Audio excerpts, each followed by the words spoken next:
retornamos com Memória Viva, hoje entrevistando o José Melo de Carvalho. Quem está conosco também é o professor Freitas. Freitas, o professor Melo falava há pouco da pós-graduação, do curso em São Paulo, ele volta, se engaja aqui.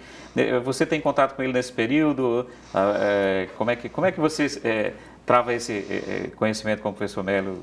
Ora, o meu conhecimento com o Melo foi muito assim, não entendi bem como foi que nós chegamos a esse ponto, porque ele tinha uma filha que eu fiz um tratamento com ele de fisioterapia, com a filha dele. Certo.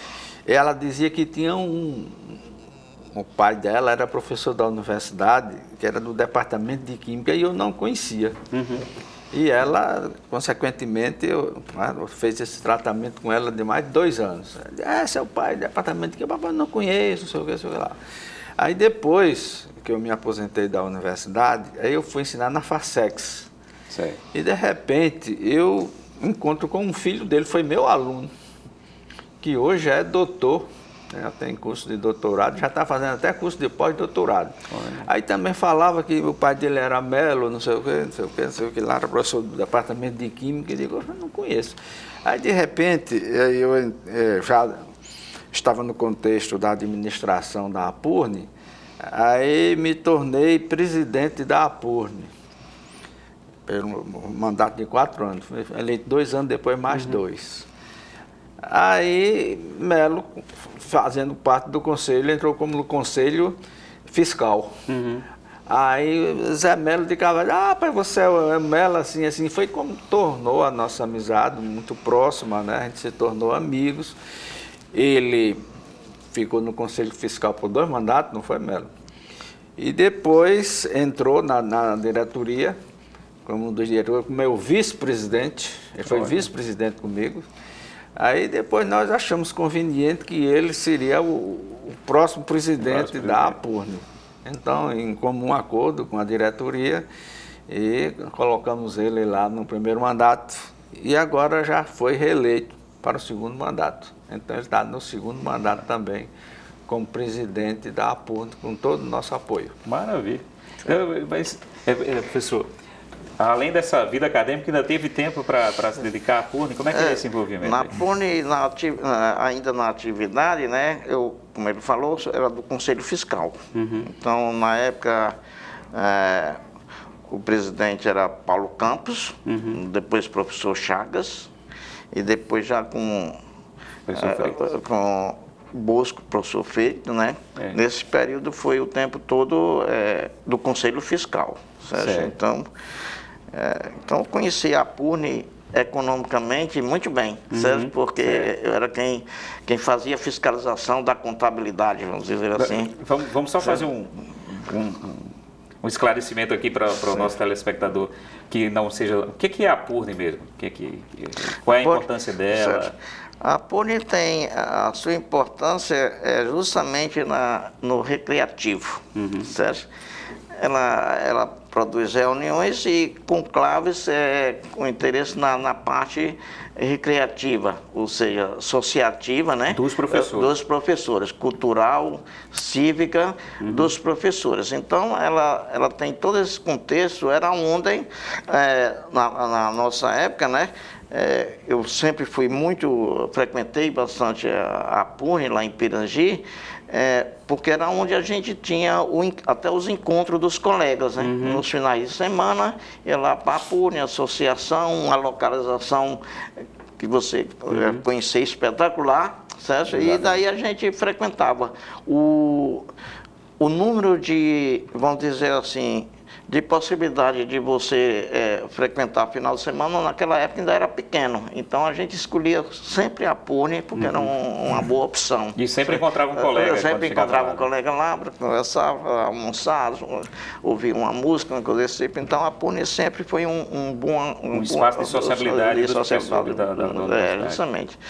E continua dessa maneira e precisa os novos professores, né, chegarem à Apurne, porque essa geração, eu considero uma geração que cresceu junto com a universidade.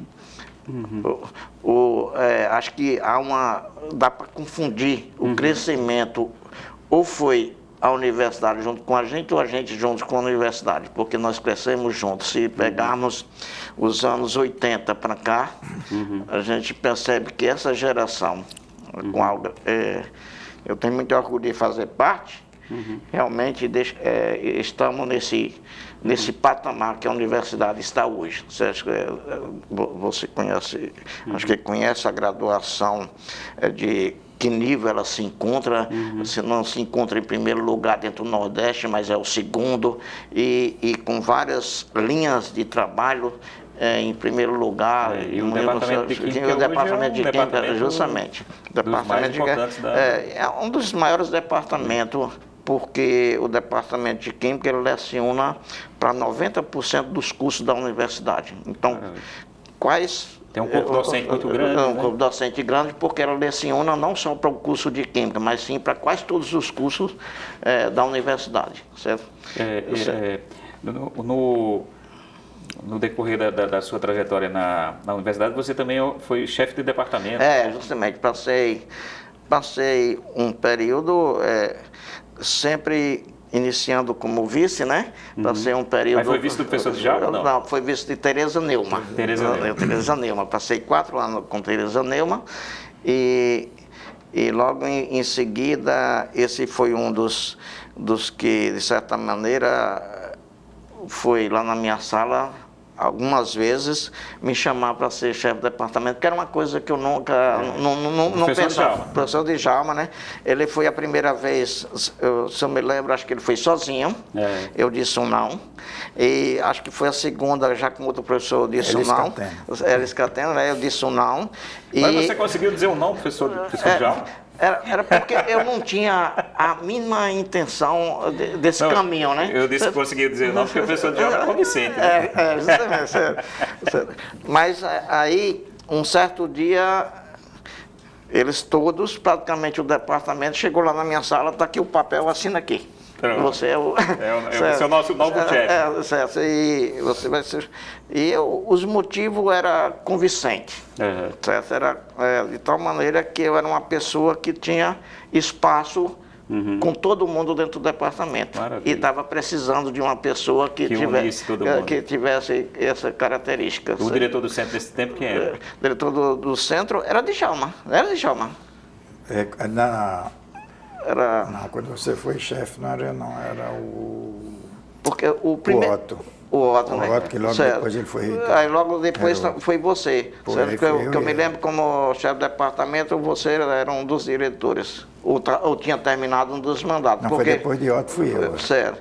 E o outro foi o professor lá da geologia, você falou, Jaziel. Certo, foi. Aí eu passei... Só para entender a cronologia lá do CCT, foi o professor Otto, depois foi você, diretor...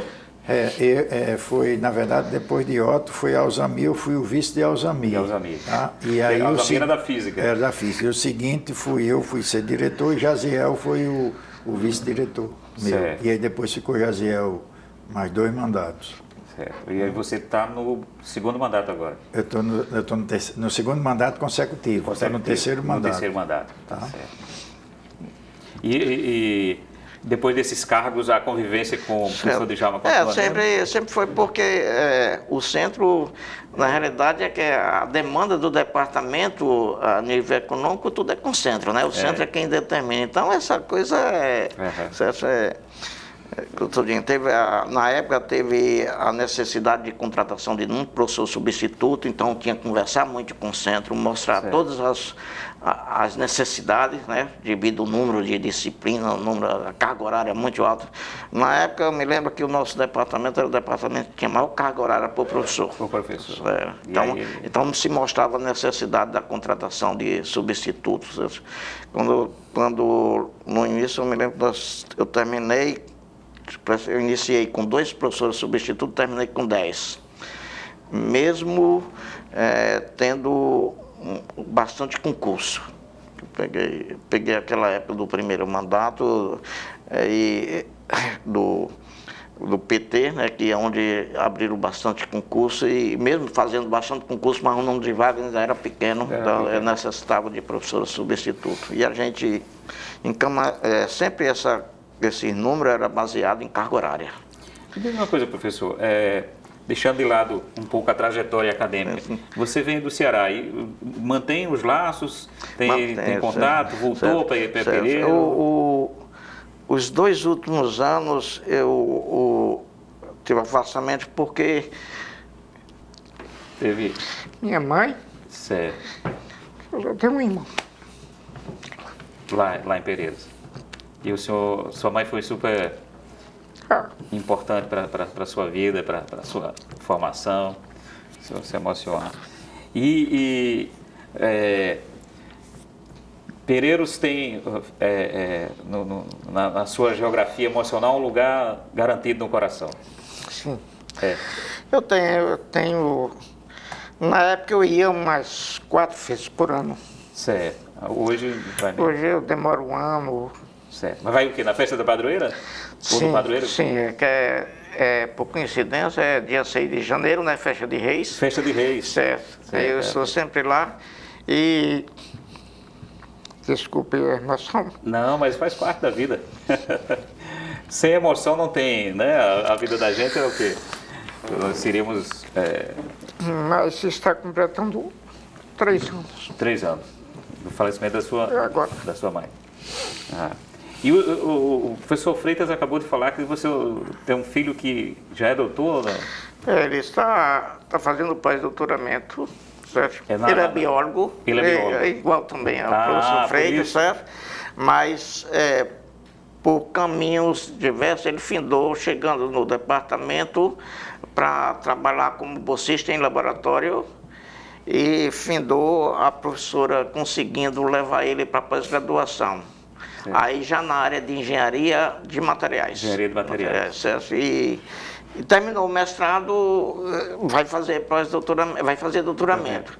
Terminou o doutoramento, vai fazer pós-doutoramento. Na realidade, o laboratório, o que a gente percebe é que o laboratório precisa de pessoas que tenham bastante atividade em aparelhos. Certo? Na realidade, ele faz praticamente todas as análises de todos os estudantes da pós-graduação, né? Então ele é responsável pelo laboratório de análise lá, e daí ele, além de fazer as pós-graduação, ele tem essa função, que ele iniciou como, vamos dizer assim, um técnico de laboratório, né? E nas pós-graduação ele continuou dentro dessa função. Então as análises que chegam lá dentro da competência dele, ele também faz, além da pós-graduação. Aí, além dele, o senhor tem uma filha? Aí tem uma filha, na época, ela conseguiu aprovação em João Pessoa, na Federal de João Pessoa, não conseguiu aqui, conseguiu e findou fazendo o curso lá de fisioterapia,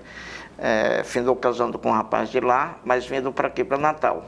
Certo? E, na verdade, ela terminou o curso, a noiva, e ela veio para cá, embora, né, porque o caminho dela era aqui, já tinha um emprego de fisioterapia numa clínica aí, e daí ela veio, e o rapaz não se conteve e veio também. Maravilha. Certo? E chegando aqui, aí se casaram, ele arranjou um emprego aqui, certo? Ele é engenheiro da área completamente diferente, engenharia civil, findou arranjando um emprego como engenheiro civil e casaram. Mas atualmente já voltaram para lá algum ano atrás. Então eles hoje estão lá, ela também exercendo a mesma função, ele a mesma função, é engenheiro e ela fisioterapia. Mas a gente falou deles e não disse os nomes. Giordana Fontes, certo? Melo. E ele é Roberto Saturnino, certo? E o seu filho? Meu filho é Alexandre Fontes. Alexandre Fontes. Melo de Carvalho. E aí, já é avô? Sou avô de um casal. Da menina, né? Dessa que é casada, certo? Tem um casal. E os netos são? João Pedro, certo? E Valentina. Valentina, que maravilha, olha só. A essa altura já é avô. Justamente, um 4 anos e outra com 1 ano e alguns meses. Já levou para a Pune algumas vezes? Já, o menino já foi lá, já passou uns dias lá comigo, eu aluguei uns kitnet lá, ele foi lá, adorou lá. Mas, uma coisa mais atual, quais os desafios? Porque a Apurne, para quem não sabe, ela oferta um restaurante, que é a opção de alimentação no Campo Central. Quais os desafios da gestão da Apurne? O desafio, a gestão da Apurne, ela tem a Assembleia Geral, né, que faz parte de todos os sócios, tem os